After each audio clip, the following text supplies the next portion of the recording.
my name is Ashton Anthony, and thank you for tuning in to the first episode of the Get Back podcast. Before we get into it, and before I have the honor of introducing the very first guest I have on my podcast, I would just like to give a special thanks to all of those tuning in, whether you're tuning in out of support for me or whether this has just randomly popped across your TL. You chose to watch the premiere of my very personal podcast. So, a little bit about myself. Like I said, my name is Ashton.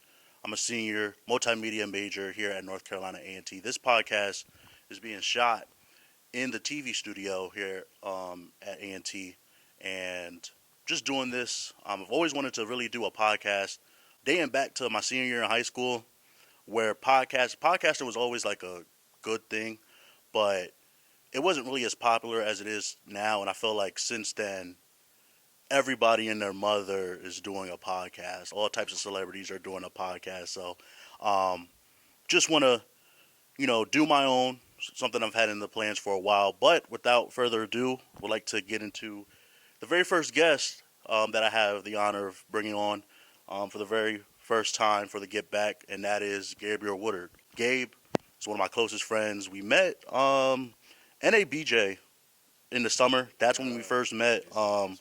I've always seen him like around, but we never really talked until then. And it was like that we kind of really clicked. And ever since then, like it's just been a really good friendship. So I'll let you introduce yourself and what you really do. So So my name is Gabriel, as you said. Most people call me Gabe. I am also a senior multimedia journalism student here at A&T. I currently serve as the executive producer for our news station here, and I've done a bunch of different other things on campus, but I'm just glad to be here in support of my bro. And I'm excited to see where this goes and how far you go with it. I appreciate it. And again, one more thanks. I've thanked you ever since we talked about it, but thank you for agreeing to be here and actually wanted to be like on the very first episode. For sure. Know there's going to be some kinks. Like I said, this is the very first episode, but it's a process. I've had to teach myself, like, when you start off, it's good to, like, or it's normal that you're not going to do everything that you've wanted to do in your very first time trying it. And that's kind of what I've had to teach myself because I'm an opportunist. I was setting up this set, and I was like, well, should I include this? Should I include this? But I think I did a very good job. I like it. Before we get into this doc, it's going to be like a short episode today. How was your week? As a senior ready to graduate, my week was another week.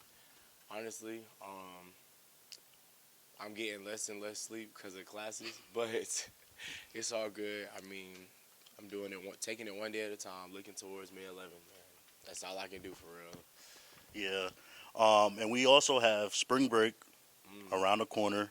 And it seems like every time we have like a big break or we have a vacation or something big that's coming up, it's like the world wants to try us in like ways we doesn't really seem possible. And we just get agitated. So I know this week has been long for you. This week has definitely been long for me. This is like my final busy day of the week, and then the weekend comes and I can just relax. But yeah, what's your spring break plans? You can share with them. I'm probably gonna take a trip to Orlando with some friends. We're gonna see how that goes. People say like, "What are you going down there for? What are you doing?" Vibes. I'm just going for vibes. Like I just want to enjoy myself. It's my last spring break before I graduate.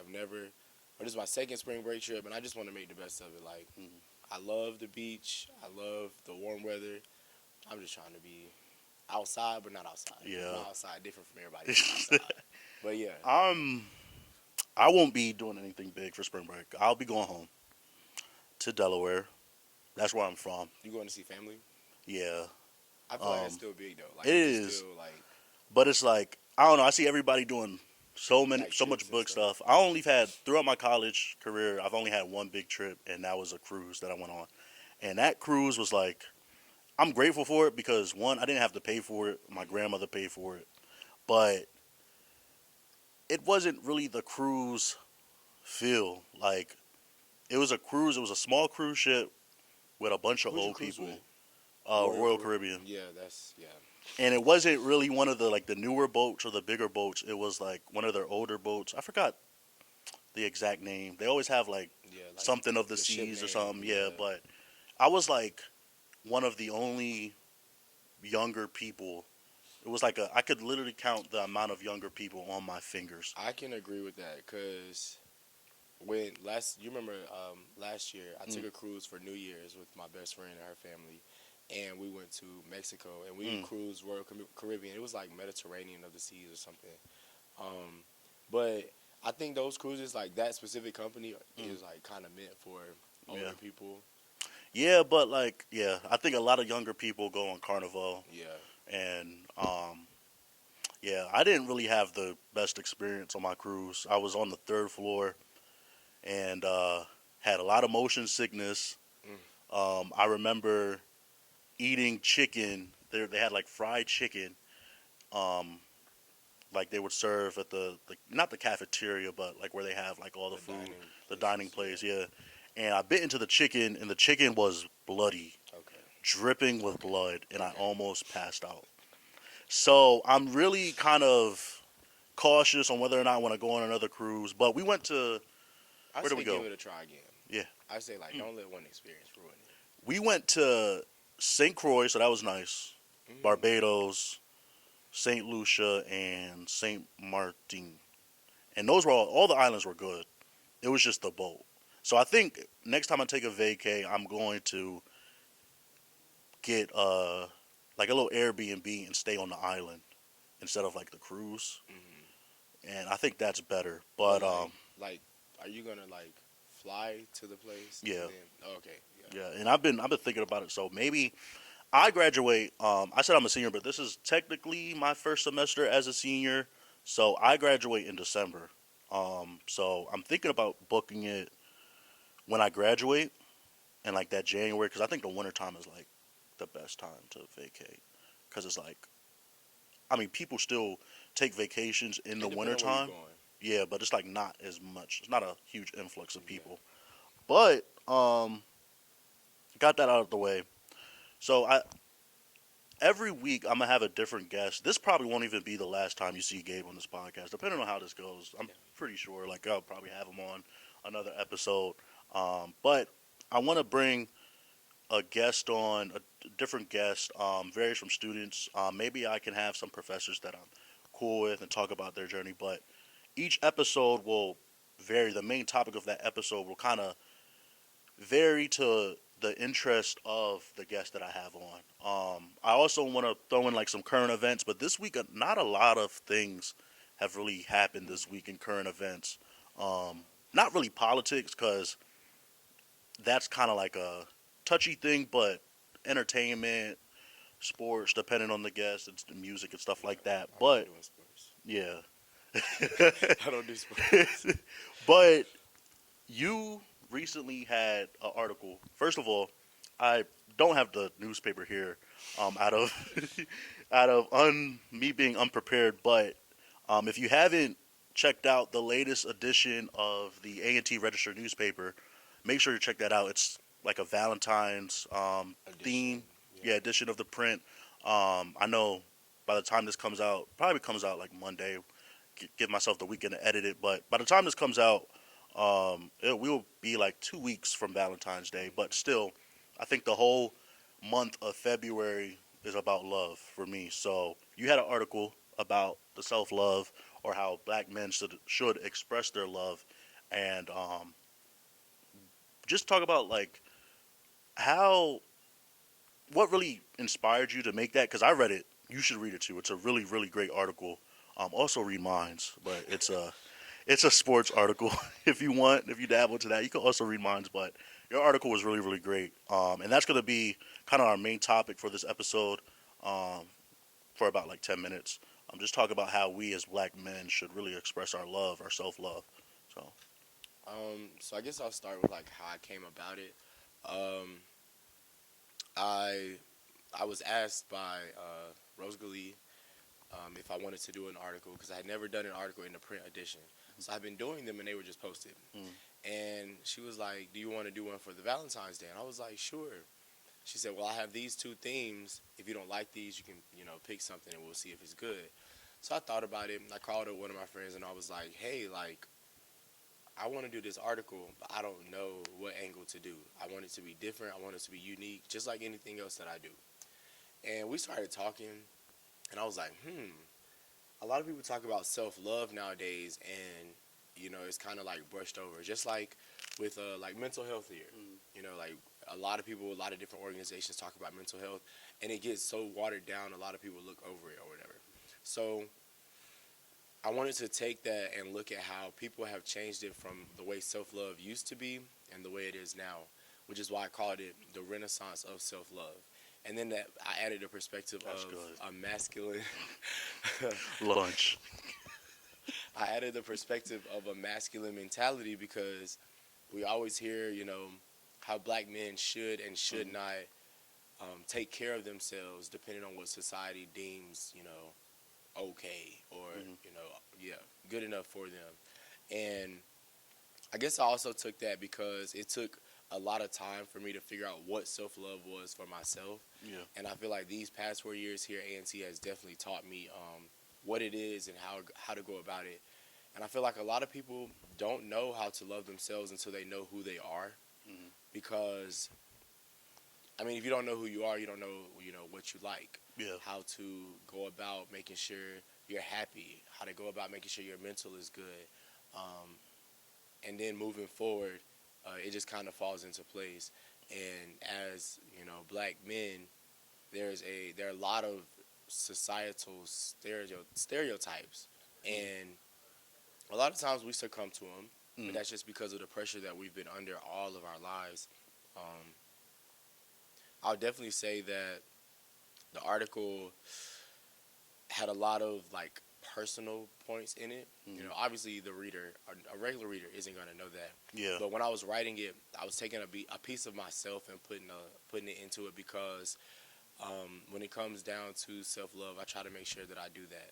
And I also made it a point to separate self-love and self-care. I feel like those are two separate topics as well. When it comes down to loving yourself, that's a everyday thing. That's like a continuous reminder of I'm this, the affirmations, that kind of stuff. Whereas self-care are physical things to me, things that you do to make yourself happy, to bring yourself joy, going out, different things like that. So that's just a couple of the like hot points as to why I wrote the article and what it's composed of. And I definitely think that now more than ever, I think we as black men have to love ourselves, or have to, like you said, identify what our like how we can self love or love ourselves.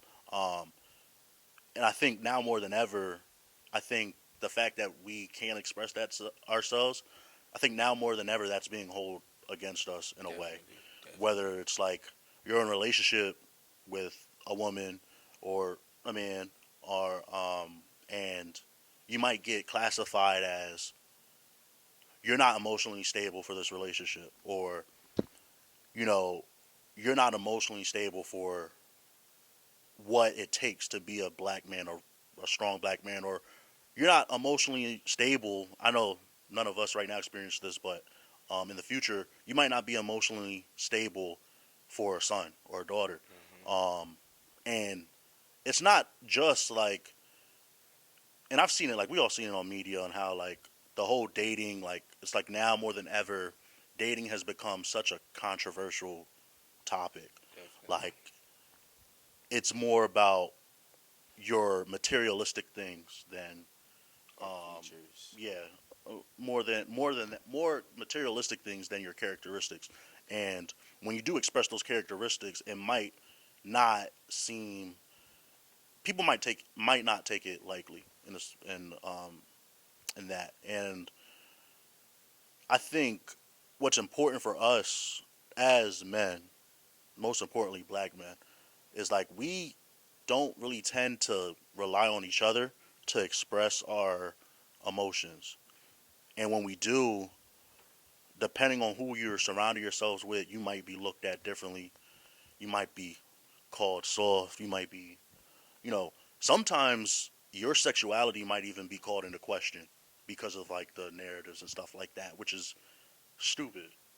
But I think it's really, really important for us to rely on each other, um, because we see now in media and stuff like that. I'm not saying everybody is like this, but you know, sometimes we can't really rely on our partner if we do have one, or sometimes even our family. Like if we have a father, depending on how you were raised and stuff like that, we can't really rely on them to as our like backbone to express ourselves.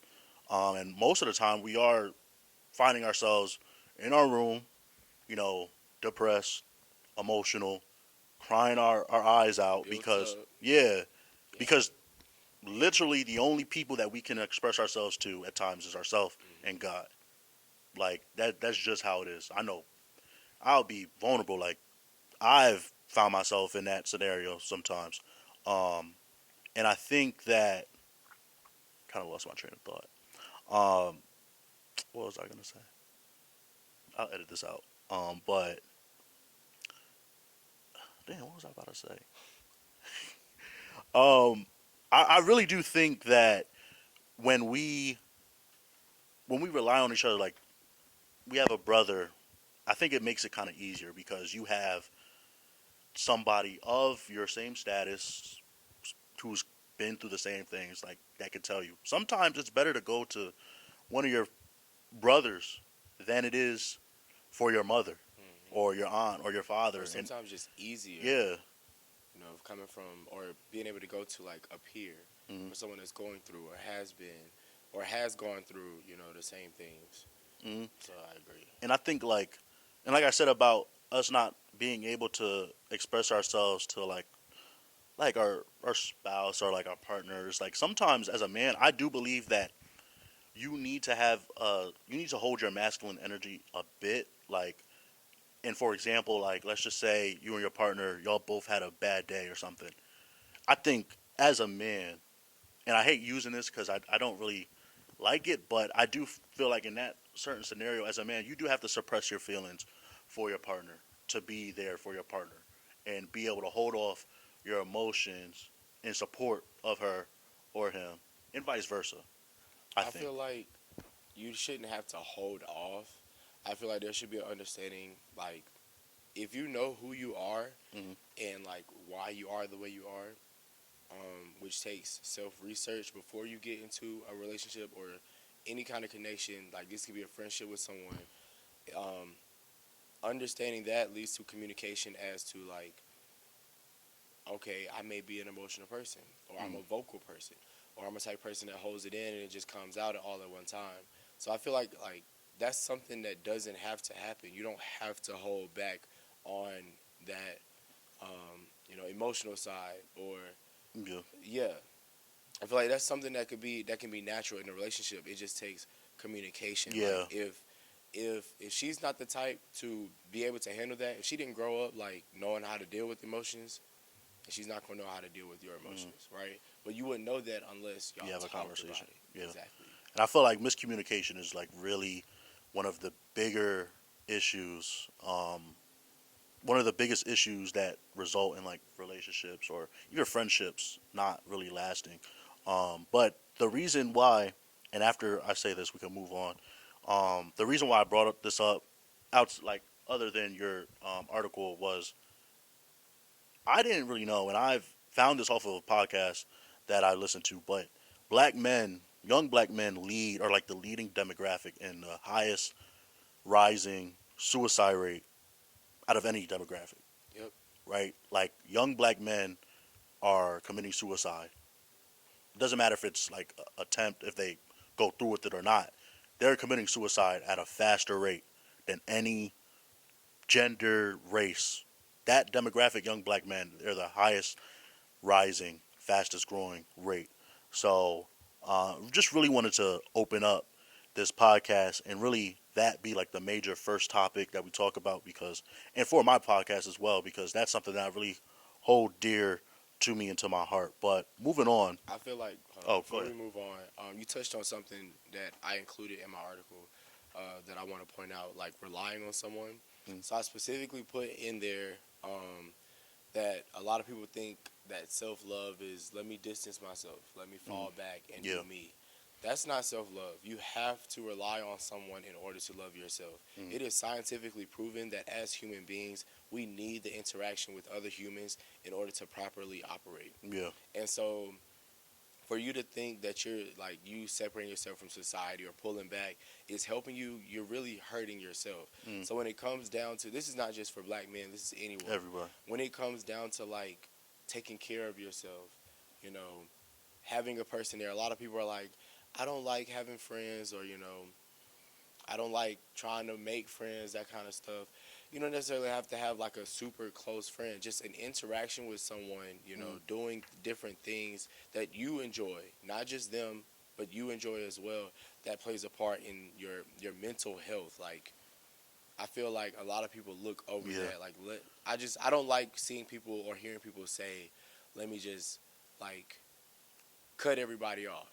Yeah. Because at the end of the day, you're cutting everybody off, you're secluding yourself, and now you're overthinking. Yeah. And your overthinking leads to depression.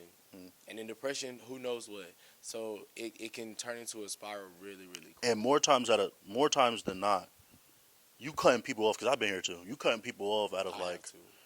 you're gonna end up wishing you didn't distance yourself, or people are gonna like, oh, you cut me off, so I'm just gonna move off of you, and we don't gotta talk. When maybe you just wanted to distance yourself from them for a short amount of time. And that calls for communication.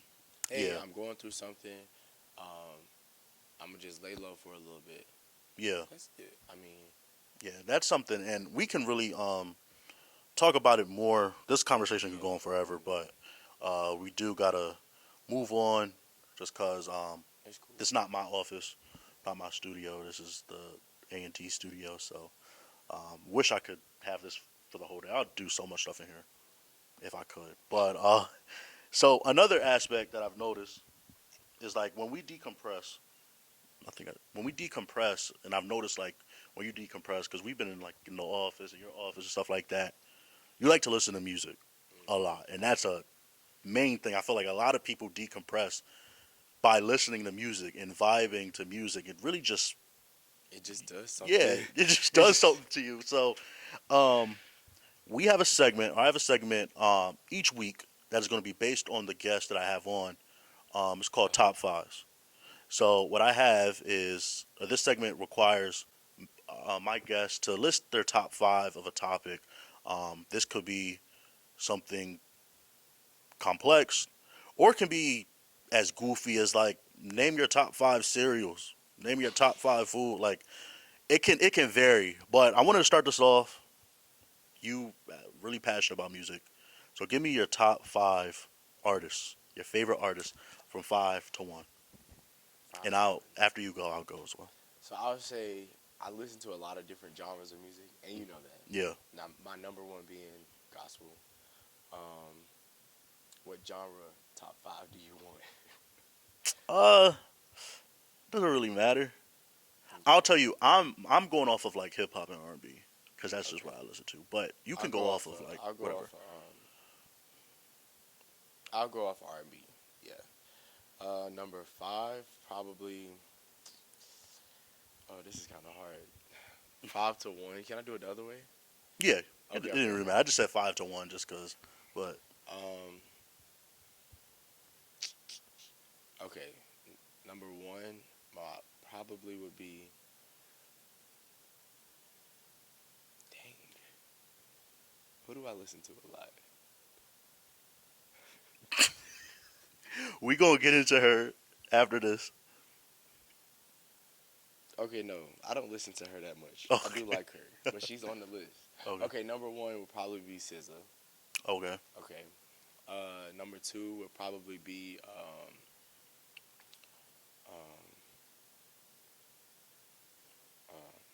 what's that man name? Oh, he doesn't do R&B. Number two would probably be like Giveon. Mm. Number three would probably be Beyonce. Number four would probably be this is a lot. Brent. Mm, He's that's good. yeah, Brent. And then number five, I don't. Is she R&B or? I think she's more hip hop, but probably Ariana Grande. No, she's R&B. R&B. Okay, Yeah. yeah, I like R&B pop. I don't really listen to Ariana Grande, but yeah. that's a good list. I really expect. I thought you were gonna put Janae Aiko on there. I don't listen to her like Oh, that. I had to talk because we were having a conversation about it the other day. I listen to her with like certain songs off of like different albums. She has like three songs off of each of her albums that are just like. Yeah. Other than that, she's like. So for me, number five. This is gonna create some flack. He's probably gonna look at me like I'm crazy. I'm gonna just But look this way because I already know you about to. Kanye West, not now, but Kanye in his prime.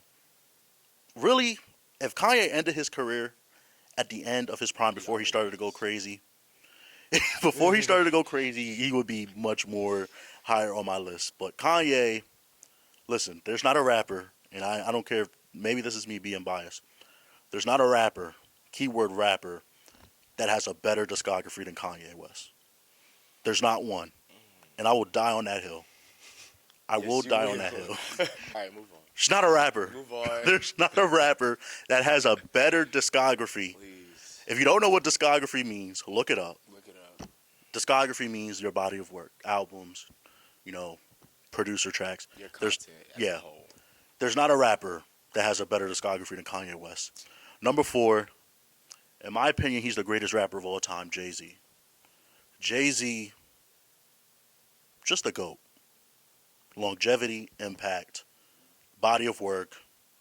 There's not a rapper. I mentioned discography, okay, but there's not a rapper that could get on that stage with Jay Z. There's not. Number three.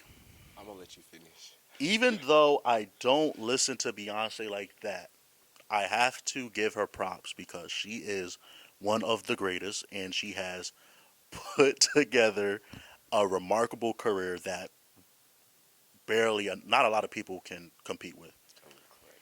So I have to put Beyonce on that list because every time a Beyonce track comes on, doesn't matter if I know about it or I do know about it, if I like it or not, I'm always bumping to it. So number two, Props. this is somebody whose life got taken from him.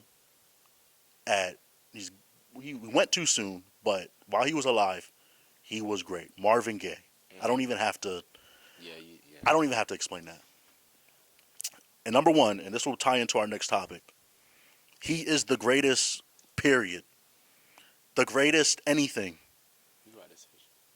The greatest human being to ever exist on this planet. Let me the greatest artist to ever. Who is it? Michael Jackson. The greatest. And we're going to get into this next topic because this is something that's been going on. Wait. So like with my list, can I switch somebody out? Yeah. I want to take Brent out and put Drake in. Oh, okay. Yeah. Drake is my honorable mention. Yes. Okay. He can be my honorable mention. Okay. Too. Yeah, my honorable mention. So like 6, 7. But Drake, Kendrick, those are my honorable mentions. Now, this topic or this kind of debate has sparked. It's been for a while, ever since Beachella. Is that what y'all? That's what y'all call it. Ever since then. I'll probably say before then. Before then. Yeah. Everybody has put these two in a conversation. So, as a Beyonce fan, I won't say you're a member of the Beehive, but as a Beyonce fan, do you believe that Beyonce is the greatest performer of all time? The greatest performer of all time? No. Second? Yes. Okay. Okay. Not okay. So I'm not the biggest fan of Michael Jackson. And I do believe it is because of the way I was raised and when. Mm-hmm. So with me missing like his era, the height of his career practically, it was like, well, I don't know. I wasn't raised on Michael Jackson. So as I got older, I did not become a fan of Michael Jackson, right? So when it came to Beyonce, you know, we've been we grew up and we've been watching her like grow and watching her career unfold. So I would say she's not the best performer of all time. But there is a list. You want the list? Yeah, I guess. Sure. I think I know. Michael Jackson, Beyonce, best performers as of right now or all time. Uh, Uh, since we put in Michael Jackson there, we could do all time. Michael Jackson, Beyonce. That's what I should have did the top fives on. I But- think it's okay. Yeah. In my eyes, I believe that Chris Brown is a great performer. Yes. I believe that Usher has always been a great performer. Mhm. That's 5. You There said- are some older You ones. said Michael Jackson, Beyonce, Beyonce, Chris Chris Brown, Brown. Usher. You got one more. Oh.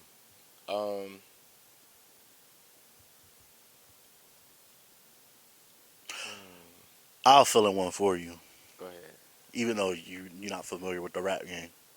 I lied. There is one rapper that could stand with Jay-Z on that stage, and that is, and before I go into that, I just hate. I'm not saying you're saying that, but I don't like when people are like, you had to be there in order to witness it, because it's like, and people do that a lot with sports, like That's true. you had to be there to witness Michael Jordan. If you're like a reporter or like you were in that locker room, you're an athlete that played the game, fine. But if you were there in the 90s as a fan sitting on your couch watching Michael Jordan play on the screen, what are you doing? Doing the same thing I'm doing. On my couch watching replays of YouTube on videos. YouTube. And you had to pay for it.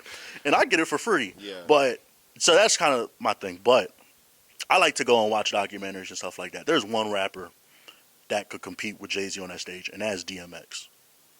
DMX, rest in peace. DMX, look at the time where DMX, Jay-Z had to go on the stage after DMX. He was shook. Jay-Z did not know because DMX was hip-hop for a period of time. But, yeah, Michael Jackson, listen, and I'm going to get a little passionate about this because one thing I don't do is play about Michael, right? I don't play about Michael, and I wasn't alive for Michael in his prime. I wasn't. But I went back, and I've looked at the motion this man has had. We're talking about, true story. I remember I was a little boy in the house with my mom, and my mom falls to her knees and starts crying her eyes out Is this when he passed away? when he died. You know he died on my birthday? Really? Yes. You're cursed. What? God forbid. But I'm thinking, because I didn't know who Mike. I mean, I knew who he was, but I was like, did somebody in the family just die? Like, what's going on? What's going on? She's yelling, Michael, Michael. I'm like, what's going on? Yeah. And now that I'm growing, I'm like, that's motion. That's why I have to give him his props. Like, I cannot say that, like I said, I'm the biggest Michael Jackson fan, but he's a performer. Yeah. When he was young, he could sing. And Michael Jackson been doing this all the way till he unfortunately passed. Michael Jackson been doing this ever since his little legs could walk and he could hum. He could hum. 100%. Like, Michael Jackson, like I said, is the greatest period. He created the word aura, okay? Michael Jackson was able to stand on that stage, not say a word, not move a muscle. For how long? All he had to do was breathe. And And it didn't feel like he was breathing. He had fans. He didn't even touch the mic. Insane. Passing out, getting carted out of the concert. Michael Jackson, I saw this clip. Michael Jackson, you know that thing that like takes the firefighters like up? It's like that little box they stand in. It's like the long arm. Michael Jackson was in that live performance. Literally had a fan run up the arm of the thing. The fire thing, the box. Yeah, I know there's a word for it. I just don't. And literally, Michael Jackson was holding him, keeping him from falling, and singing his heart out at the same time. This dude had motion that transcends generations. And I hate that, even though I think Beyonce has done enough to put herself in that conversation. I'm not even going to deny that. But we be putting Michael Jackson's name in conversations so effortlessly, like this man didn't transcend time. I really think Michael Jackson was held back by the time that he was in. And even that is like a disservice to him and his performance. But like, could you really honestly imagine what Michael Jackson would do in his prime today? I don't think he was held by his time because I feel like he fit his time. Yeah. Like gone too soon. I Mm. feel like that's the thing. But I feel like if like not really his music, I'm talking about like him as a performer, Oh, him being held back by like the technology that they had back then compared to now, not he'd really be going stupid right being now. able to put out the performances that we see like Beyonce have. I But guess. we, Go ahead. no, I was just saying, will we be putting not we because I don't be doing that. I know you don't be doing that, but people be putting his name in conversations with like Drake and Yeah. Taylor Swift just because Drake has the same amount of Billboard hits, number one hits. Listen, Drake cannot. Perform. No, he can't. He makes some hits, but that man cannot perform. So I just wanted to give this. You can say what you were going to say, but I just wanted to take this time to really give the props to Michael Jackson on this podcast because without Michael Jackson, I don't think my music taste would be what it is today. Hmm. I think because of Michael Jackson, my music taste is the way it is today. I'll also say, I feel like the reason I said it, he wasn't wrong in his time. I feel like everyone, like every artist, is perfect for their time. Like if you think back, Aretha Franklin, fire for her time. The Clark sisters, their prime, fire for their time. Um, so like I feel like everyone, has kind of fit where they're supposed to fit. Michael gone too soon for sure. Would I have gone to a Michael concert? Probably not.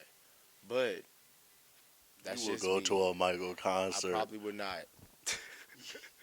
I was just like tired of seeing it, I guess. Yeah. And I didn't have like a super big passion in it, so it was something I was willing to give up. So I just kind of fell back, and I feel like everybody's doing the same thing with podcasting. But you also have those unique podcasts Yeah. that are different and set apart from other ones. So And I feel like this is a unique podcast. It's gonna grow and we're gonna get better with it. But like I said, that concludes um, the premiere of the Get Back podcast, episode 1.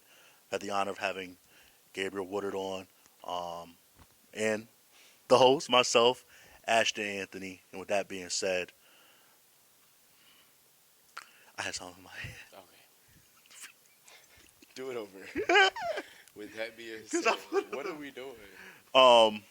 Damn, you're right. Yeah. But with that being said, that is the conclusion of the premiere of the Get Back podcast.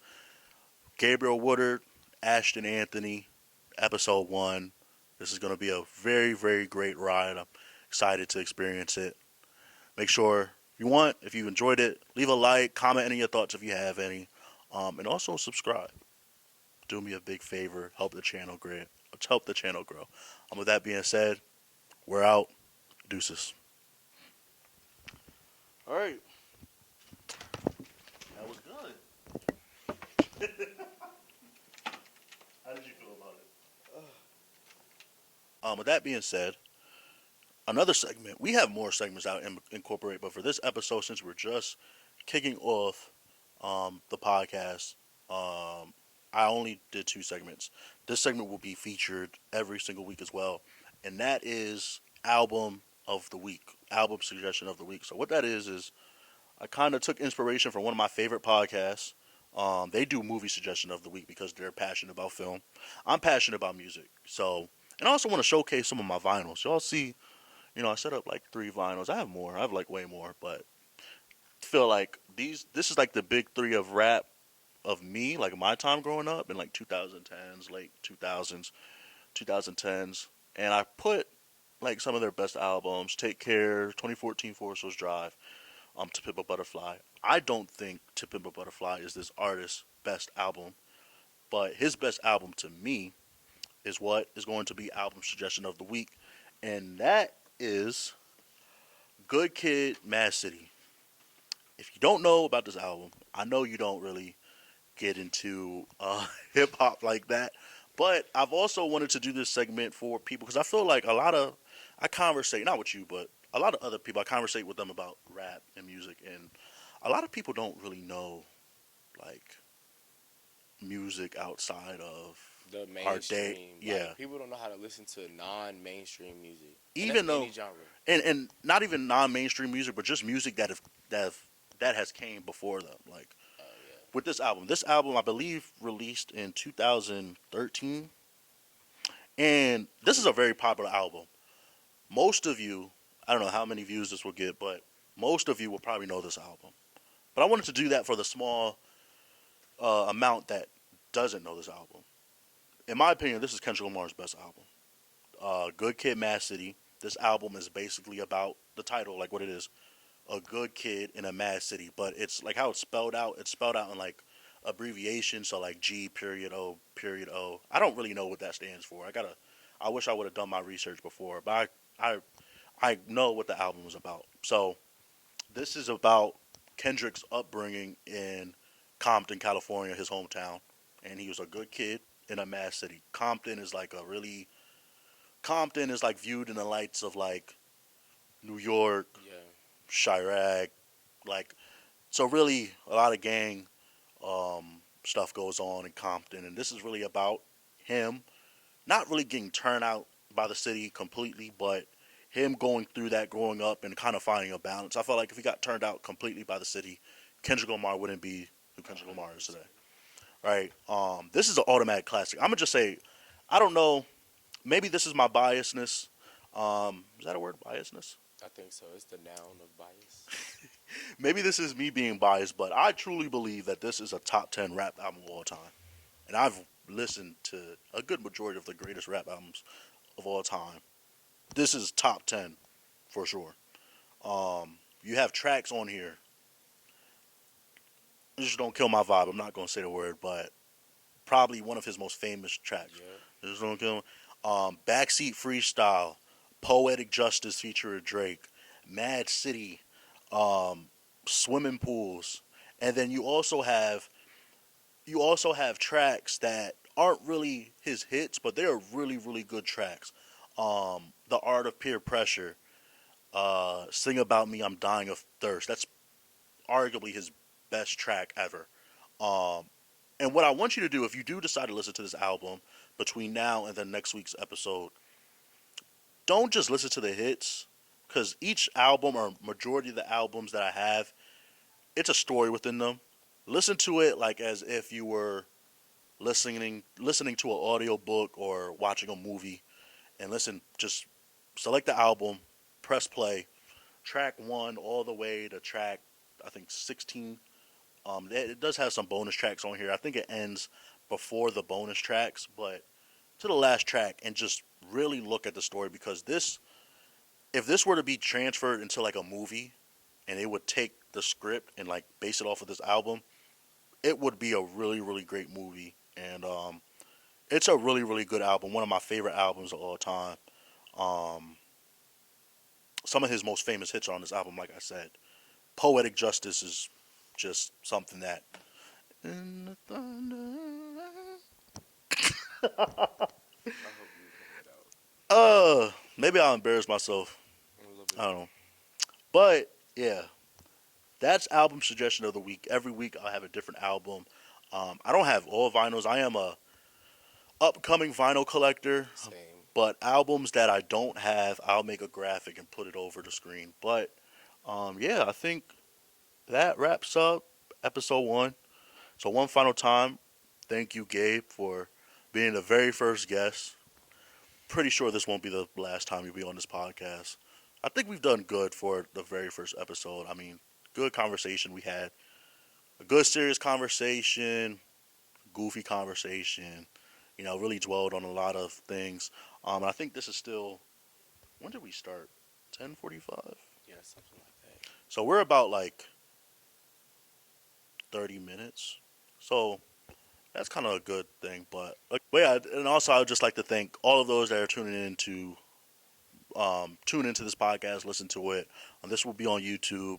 I'm gonna try to get it on Apple Podcasts and Spotify if you want to listen to it, like while you're in the car or something like that. And each week we'll have a different guest, and it won't really be the same episode each week. And I think that's kind of a unique factor of this podcast, and kind of change it from, you know, The same two people sitting in front of the camera. yeah. And when I have a guest on, it's not like I'm interviewing you. It's like we're having a dialogue. And if I do make it big with this podcast, God willing, but and I get to, I don't know, someday interview celebrities. It's like, I don't want to just do an interview with a celebrity. You can find 20 different interviews with celebrities. So why would you, as the viewer, want to watch mine out of all of them when you can just go on the Steve Harvey Morning Show, Yeah. or something like Shannon Club Cheryl, Shay Shay, which I've drawn a little bit of inspiration from that as Jennifer well. Hudson, Jennifer, yeah. So all these people doing the same thing. Amber Rose has a podcast. Yeah. I just found it out. It's like Did you just everybody. find it out? Yeah, I just found it out that she has a podcast. That's actually kind of crazy. Like I've been watching her, not Really? like watching, but I do watch her every now and then. I just found it out. But it's like people that don't even like necessarily never really had a passion for it are now starting to just do podcasts. I know that seems like kind of like hypocritical because I just started my podcast, but it's like I've wanted to do this for a very long time.